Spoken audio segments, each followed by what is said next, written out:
This is the super hard part, is making something that's so soft like smoke feel like it's got that impact.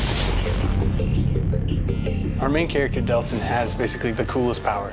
It's like going up to a genie and asking for more wishes. What happens is when he's near other conduits, he picks up their ability. The first power that he gets is the smoke power.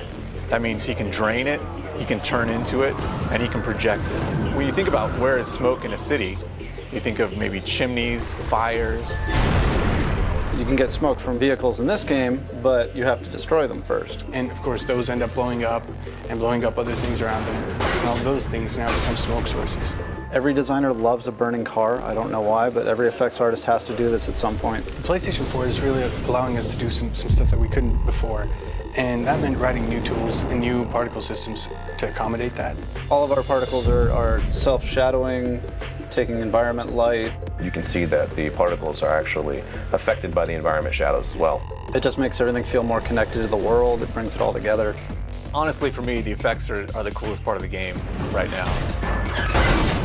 In a fluid fashion, you can combo up melee hits to dashes and moving away evasion stuff, to shooting, to dashing back in.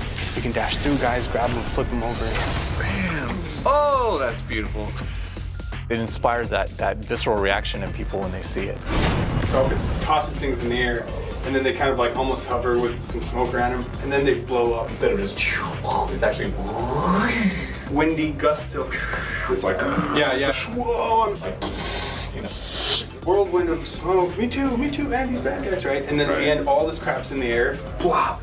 I'm gonna shoot this thing right in front of me. So in the middle of combat, you know, there are bullets flying at you, grenades, whatever's coming at you. You can dodge left, dodge right, completely dematerialize, and then rematerialize somewhere else. You can also dash into vents, so we made this effect where it sort of swirls in. Yeah, so he's actually cranking up, and then he kind of does a corkscrew, he jumps.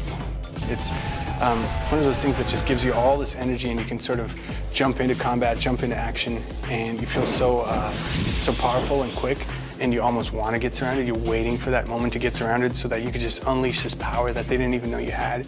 Delson is basically conjuring up a storm of smoke and ash. I think that if you timed out, like, you can push all the ambience down and it gets kind of quiet, almost like an inhale. Yeah, kind of has that. We were really pushing it. Let's have Delson go as high as freaking possible. Here he is, he's in the air, he kind of tucks in. By the time it gets to, you know, about here, he's pretty much reformed at that point, yeah. And then he kind of dive bombs in. And at that point, he's kind of like dematerialized. Anything breakable, it's going to destroy. Yeah. Any car, it's going to toss, tumble, throw. Yeah. Any person. Yep. Maximum number of things flying around in the air. We're trying to make you feel like you're this unstoppable force, and it takes wave after wave of enemy to give you a challenge. Your character is the weapon, and that's something that's really, really turned out to be a lot of fun.